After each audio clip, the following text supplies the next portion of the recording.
Dan kata Syekh Abu Allah Al-Quraisy radhiyallahu anhu min kibaril aulia, sengaja daripada wali besar, barang siapa tiada benci bagi zahir yang mencarikan adat.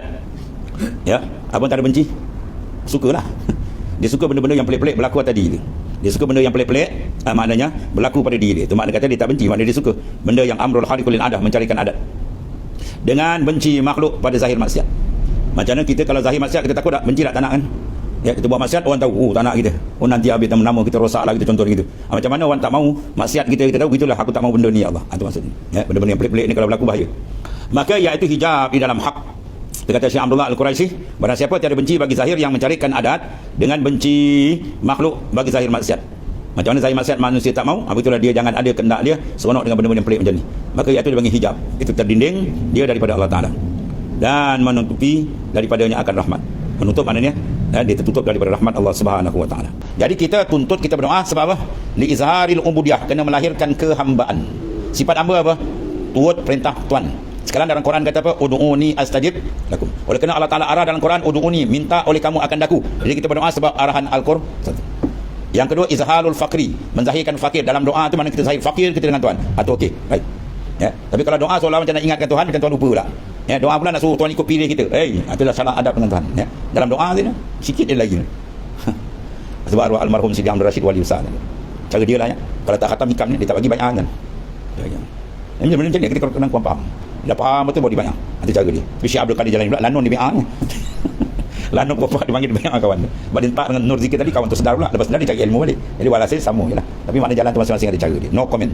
Jalan para awliya no comment. Mesti ada usul. Dia macam mazhab juga. Empat. Mazhab Syafi'i jenis ada. Mana ni ikhtilafus fiqhi. Sekarang nanti dalam kaedah-kaedah masing-masing. Tu kalau pancing tu lah dia takut tahu kurang faham. Ya. Buat taat memandang diri itu maksiat besar. Dia buat taat pandang diri tu. Oh, tu kacau je. Buat taat pandang kurnia. Pandang hidayat, pandang limpah kurnia Tuhan. Tak ada kena-mena gitu kan. Dia semua tu. Syahdan adalah tuntut yang ditasawurkan daripada hamba itu atas 4 perkara. Ya, tuntut yang digambarkan, dapat ditaswirkan pada hamba tadi 4 perkara. Dan sekalian itu maklulah. Sekalian itu semua masuk penyakit. Mana apa? Bahaya. Tak boleh pakai itu. Masuk penyakit tadi. Apa penyakit tadi? Ittiham kan, ghaibah dan seterusnya itu. Pertama, tuntutmu daripada Allah Ta'ala. Kedua, tuntutnya baginya. Ketiga, tuntutnya bagi yang lain. Keempat, tuntut daripada yang lain.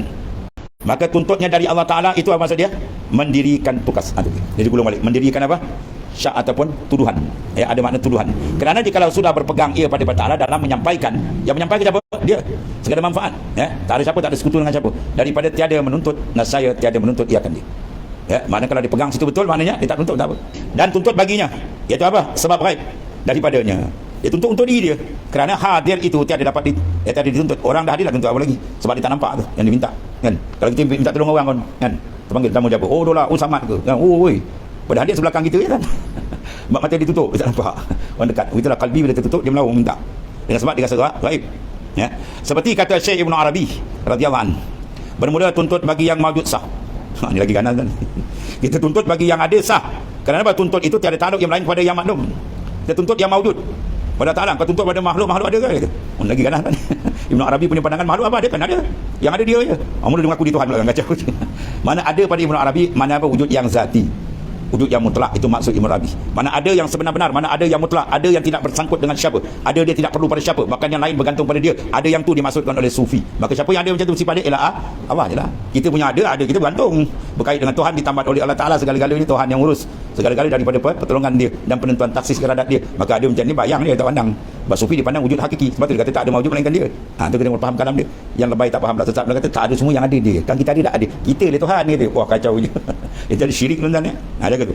Jadi kata Ibn Arabi radhiyallahu anhu boleh tuntut bagi yang maujud sah.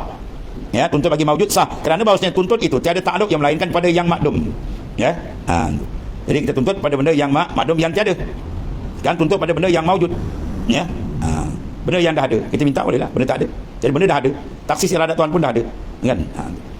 Islah pada dia. Dan tuntut bagi yang lain.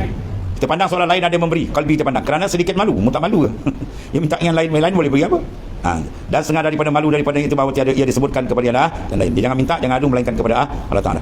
Dan tuntut daripada yang lain itu kerana apa? Perlu dia jauh. Sebab dia jauh tak perasan wujudan Tuhan itulah dia mengharap yang lain bergantung yang lain. Dan kalau dia terbukakan hijab, dia tahu Allah Ta'ala maaf serta dia, dan saya dia tidak menuntut. Jadi tuntut kita sebenarnya apa? Itulah dia melahirkan kehambaan. Dan kerana dikala itu hampir daripada saya tidak yang lain dan jauh daripadanya, maka tiadalah dituntut akan dia. Ya. Jadi maknanya Apa tuntut sebenar? Tengok di bawah ni. Maka adalah sekalian tuntut itu pada segala orang yang muwahhid, ya. Orang yang muwahhid. Apa makna wahid? Yang benar-benar mengesakan Allah Taala hakikatan. Ya. Maka ni kesimpulan dia. Maka adalah sekalian tuntut itu kepada segala orang yang muwahhid, mana orang yang mentauhidkan Allah, yang arif, yang sebenar-benar mentauhidkan Tuhan, yang makrifat sebenar. Apa dia? Iaitulah ma'lulah. Mana semua tu ada masuk penyakit, boleh melakukan kerosakan. Sama ada tuntut itu pada hak kita Allah atau pada hak makhluk, melainkan ini baru selamat. Ini istisna. Melainkan yang boleh tuntut kerana ibadah. Satu, sebab Tuhan suruh, maka kita minta. Satu. Dan kedua, adab. Dia ada adab atasnya, jangan ada masuk itiham dan sebagainya. Dan yang ketiga, mengikut amar. Sebab Tuhan suruh, ud'uni, minta oleh kamu akan aku. Jadi kita berdoa atas dasar itu. Dan menzahirkan fakir. Izhalul fakri, menzahirkan fakir kita dengan Allah. Mana kita angkat tangan tu, kita tunjuk fakir kita, dhaif kita, bangsat kita dengan Tuhan. Itu boleh. Ya. Maka demikian itu menghilangkan daripada ilat. Ini makna kalau macam ni tuntut dia, tak ada kerosakan, tak ada penyakit, bau sah. Yang ni doa yang disuruh. Doa macam ni menyebabkan hamba tu makin hampir dengan Allah Ta'ala. Habis.